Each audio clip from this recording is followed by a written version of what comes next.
একটু ভিডিওটা শুনি সে কি বলতেছে। জি। অতীতের কোনো তথ্য, ঘটনা বা বক্তব্যকে সত্যায়িত করার হাদিসবিদদের অনুসৃত পদ্ধতি অবৈজ্ঞানিক, অবাস্তব, অসম্পূর্ণ এবং অনৈসলামিক। নবীজি সাল্লাল্লাহু আলাইহি সাল্লাম কি বলে, বেশ কিছু হাদিস অস্বীকারী এই এই ব্যক্তিকে বিশাল বড়, বিরাট বড় কিছু মনে করে যে তার ভিডিও তে কোনো ভুল নাই, কোনো মানে ইয়ে নাই, হ্যাঁ? আ এবং সে সত্য বলে। কিন্তু সে যে বাস্তবে সত্য বলে না, সে যে একটা মিথ্যাবাদী, হ্যাঁ? সে যে একটা আ অ স্পষ্ট অ আ আয়াত বিরোধী, কোরআন বিরোধী লোক, হ্যাঁ? সেটা আমরা এখন আ প্রমাণ করব। হাদিস অস্বীকার করার যে প্রচেষ্টা, যে যে উদ্দেশ্যে করুক না কেন, এই প্রচেষ্টা হলো দ্বীন অস্বীকার করার প্রচেষ্টা। বলতেছে শুনেন হাদিসের ব্যাপারে। অতীতের কোনো তথ্য, ঘটনা বা বক্তব্যকে সত্যায়িত করার হাদিসবিদদের অনুসৃত পদ্ধতি অবৈজ্ঞানিক, অবাস্তব, অসম্পূর্ণ এবং অনৈসলামিক।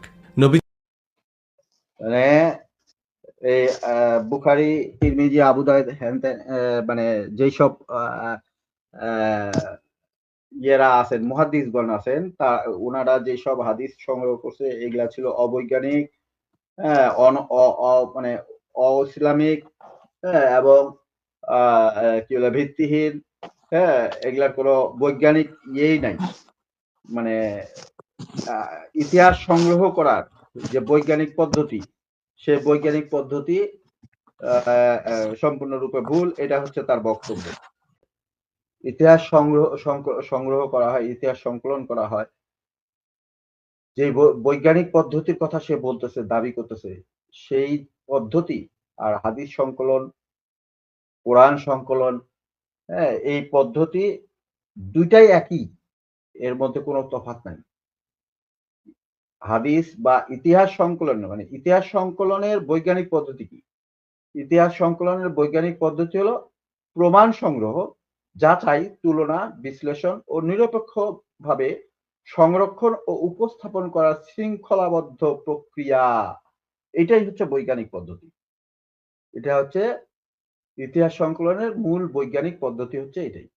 আচ্ছা। এখন ১ নাম্বার হচ্ছে উৎস সংগ্রহ করা। এখানে থাকবে উৎস সংগ্রহ করা, এখানে থাকবে। এই উৎস সংগ্রহ মদ মা আ ভিতরে কি থাকবে? প্রাথমিক উৎস কি?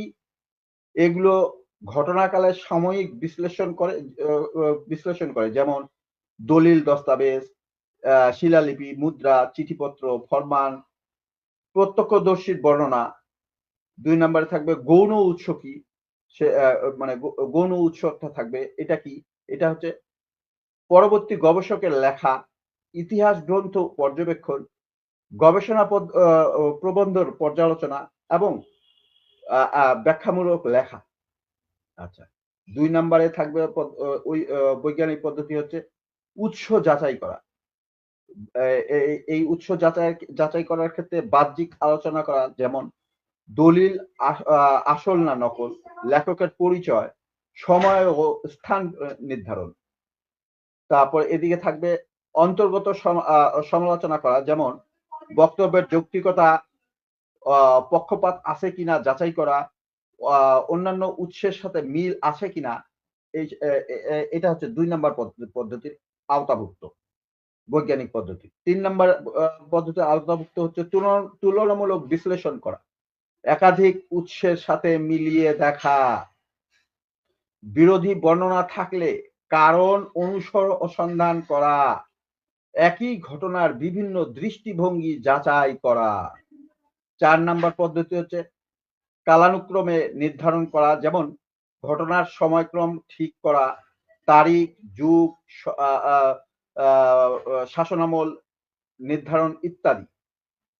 ৫ নাম্বারে থাকবে কারণ এবং পরিণতি এ আ পরি আ পরিণতি বিশ্লেষণ করা। যেমন ঘটনা কেন ঘটেছে? এর সামাজিক, রাজনৈতিক, অর্থনৈতিক প্রভাব কি ছিল? ৬ নাম্বারে থাকবে নিরপেক্ষ উপস্থাপন করা। ব্যক্তিগত মতামত পরিহার, প্রমাণভিত্তিক সিদ্ধান্ত গ্রহণ।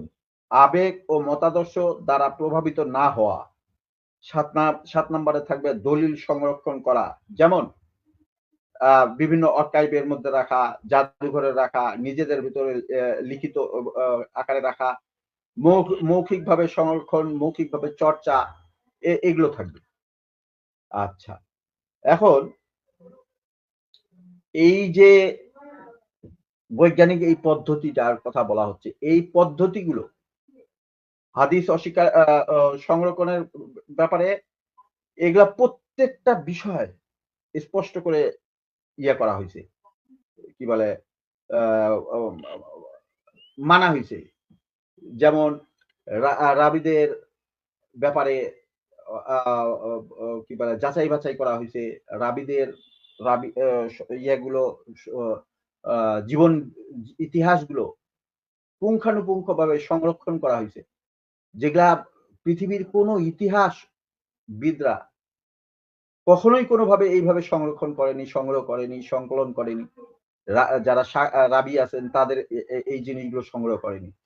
হ্যাঁ, কিন্তু বৈজ্ঞানিক যে পদ্ধতিগুলো দেওয়া হচ্ছে ৮টা ৯টার মতন, এগুলার থেকেও আরো কয়েক ধাপ বেশি ইসলামের ইতিহাসে, হাদিস সংকলনের ইতিহাসে, হ্যাঁ, এর থেকে অনেক অনেক বেশি কি বলে ধাপ পার করে তারপর হাদিস সংগ্রহ করা হয়েছে। তাহলে বৈজ্ঞানিক যে ভিত্তিটার কথা বলা হচ্ছে, যে বৈজ্ঞানিক ভিত্তিই নাই, হ্যাঁ, এটা হচ্ছে সম্পূর্ণ মিথ্যা দাবি, এটা হচ্ছে সম্পূর্ণ ভুল দাবি, এটা তার হচ্ছে বানোয়াট দাবি। এখন হাদিস সংকলনের যে ইতিহাস আমরা পাই, সেই সব ইতিহাসের মধ্যে এটা স্পষ্ট আমরা দেখে আসছি। সিরাত, হ্যাঁ, তারপর যেই সব ইয়েগুলোর দরকার, সেগুলো পুঙ্খানুপুঙ্খভাবে প্রত্যেকটা জিনিস হাদিস সংগ্রহের ব্যাপারে কি বলে পদে পদে, এবং এরা যে বৈজ্ঞানিক পদ্ধতির কথা দাবি করতেছে তার থেকে আরো কয়েক ধাপ বেশি বর্তমানে ডিজিটাল যুগে যে বৈজ্ঞানিক পদ্ধতির কথা দাবি করা হচ্ছে তার থেকে আরো ২-৩ ধাপ বেশি ব্যবহার করে এই কি বলে হাদিস সংগ্রহ করা হয়েছে, সংকলন করা হয়েছে। অতএব তার এই প্রথম দাবিটাই ভুল।